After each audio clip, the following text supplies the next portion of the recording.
עצביהם כסף וזהב, מעשה ידי אדם. עצביהם כסף וזהב, מעשה ידי אדם. Okay, so you probably know a lot more than I know about what's going on in Israel this morning. I came here and Irv showed me Julio's cell phone. I went to see Julio's cell phone and I read a little bit about what's going on and cannot believe what's going on. But I don't know everything. I know that, and from some of you here who've shared what you've read, I know that we have a hostage situation with dozens of Israelis who have been taken alive into Gaza. They're at the mercy of Hamas terrorists right now. I know that we have dozens of Israelis, including soldiers of the IDF, who have been killed, and some in their own homes. I know that we have terrorists who are still on the loose, who have infiltrated Israel through tunnels and breaking fences, and that they're roaming now, and the IDF is working to get the situation under control. And I know that Prime Minister Netanyahu has said that Israel is now at war. It's crazy to think about because we just had a discussion here on Yom Kippur. I know many of you saw the discussion we had with veterans of the Yom Kippur War, reflecting on what it was like coming to synagogue on Yom Kippur and being told you have to go to reserve duty. Chazan Kavari told me his brother was called up for reserve duty this morning. And I know that if your brother got called up, it means probably all the reserves have been called up.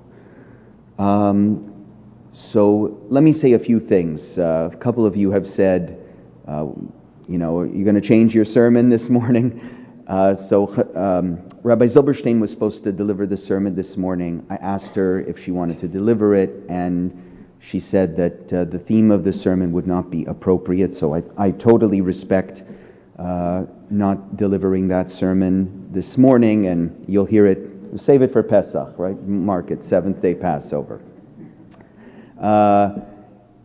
Instead, let me just offer a few thoughts off the cuff, which I usually regret doing. Let me offer a few thoughts that I think are important, given where we find ourselves, given what's going on right now, and given my limited knowledge of the details. This is a time to be very close to what's going on in Israel, to our brothers and sisters, to be attuned emotionally, intellectually. Watch very carefully the way the media portrays this. Our enemies love manipulating the media. This is their tactic. And you're going to read things that are going to portray terrorists as freedom fighters. I haven't seen any headlines yet, but I'm betting you're going to see headlines that are going to talk about a cycle of violence, that are going to equate terrorists with IDF soldiers. You're going to see media reports that take the situation out of context. You're going to see media reports that claim that Israel is killing innocent civilians. Please don't fall for the trap. It's all nonsense. You want to get something coming to synagogue? Aside from prayer, come here and get moral clarity. There are people in this world, whether their cause is just or unjust, I don't really care. They believe that they have the right to kill innocent people in order to advance their cause. There are other people in this world who say You cannot kill innocent people. We have the 10 Commandments that teach us you do not murder, and there's no exceptions to that rule. This is not a war between Hamas and Israel. It is a war between the forces of good and evil. It is a war of moral clarity. Israel is not just fighting against Hamas terrorists, and it's going to go in there, and these people are going to regret the people they picked to fight with. I promise you that. I don't know when, but I know the IDF is being mobilized to go in and teach Hamas a big lesson. But they're not just teaching Hamas a lesson by going into Gaza and by making the terrorists pay. It's Iran who funds Gaza and makes sure they have these, thousands of rockets apparently, that they were able to fire. They're not getting those from inside Gaza. They're being smuggled in with the help of the Ayatollahs. They are fueling this war. When Israel goes in and fights Hamas, they're fighting Iran. They're fighting the people who support Iran. They're fighting all those. They're fighting Russia, who uses the same tactics, going after innocent people, men, women, and children, in order to teach others a lesson. They're going after all of us, Hamas, when they kill innocent people. Let's be careful and put pressure on our political leaders to make sure they see what this war is really about, that they can speak with absolute moral clarity regarding who's right and who's wrong. I don't want to hear about cycle of violence. What happened this morning was terrorists, unprovoked, breaking fences and killing innocent men, women, and children in their homes while they sleep. Any statement that tries to bring moral equivalence between that and the suffering of the Gazan people over many years of Israeli occupation, reject completely. And put pressure on our political leaders to see the difference and make sure they know what's at stake. This is about the values of a moral and free world, standing up for the right to life, justice, and liberty. Let that be clear. We stand on the side of those who seek peace. We stand on the side of those who oppose evil. We stand 100% right now with the people of the State of Israel who are in mourning, who are scared. And so we've made the decision that Simchat Torah celebrations tonight will not include Hakafot. Tomorrow as well. We have some very good people who are being honored as Chatan Torah and Chatan Bereshit. They deserve a full celebration in the spirit of who they are and their volunteerism for our synagogue. So I think the mood right now for us detracts from that celebration. So please stay members till next year so we can honor you in hopefully a proper setting. And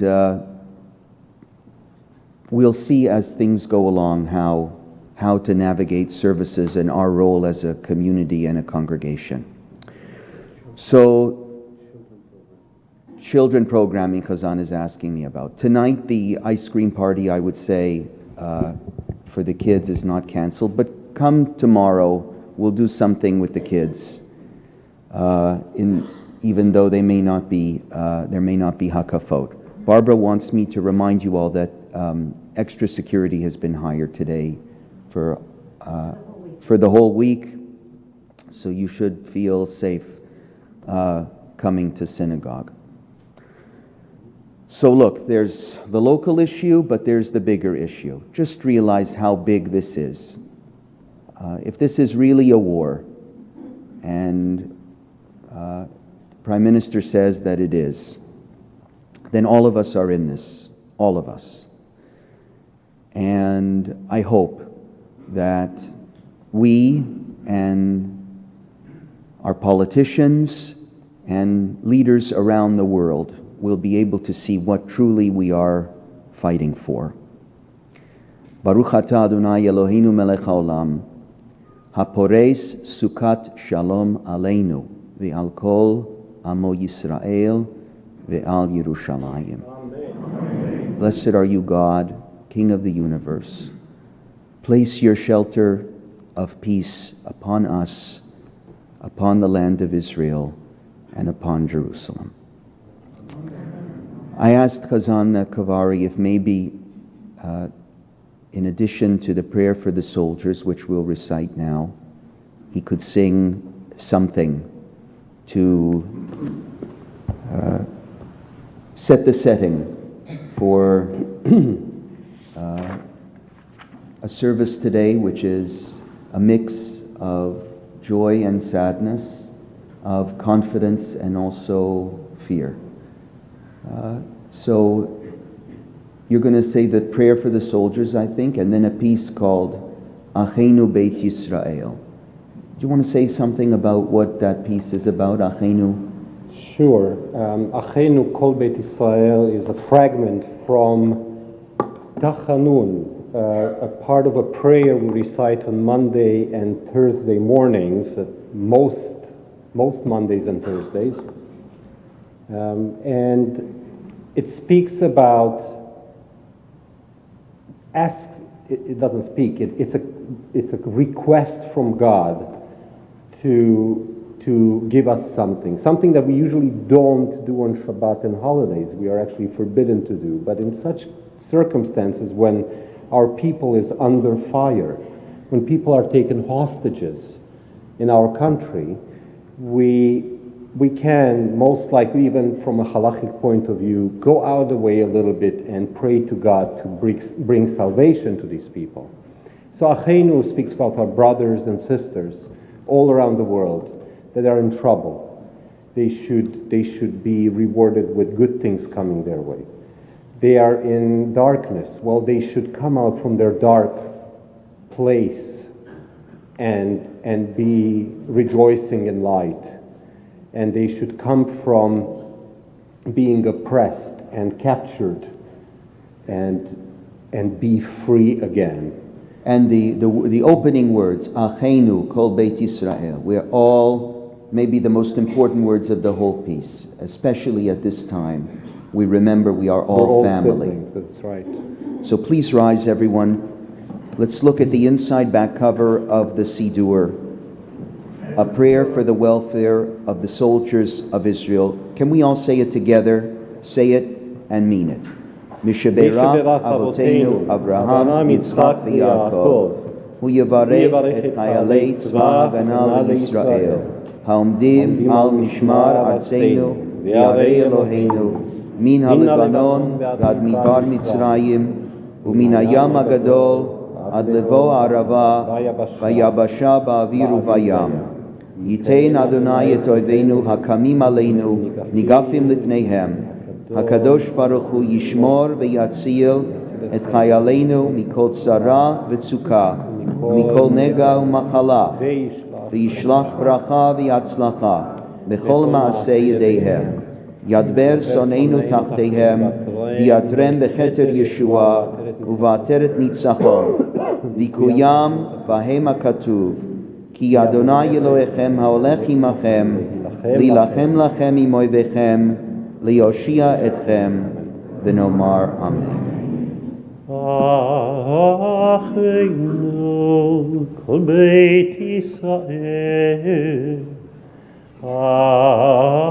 Achenu kol Beit Yisrael, Hanetunim b'tzara, b'tzara u'v'shivaya, העומדים בין בים וביבשה. אחינו כל בית ישראל, אחינו כל בית ישראל, הנתונים בצדה ובשביה, העומדים בין מים ובין ביבשה. המקום ירחם עליהם ויוציאי מצרה, להילבחם מאפלה לאורה ומשיבוד לגאולה שתה, בגלה ובזמן הקריב. המקום ירחם עליהם ויוציאי מצרה, להילבחם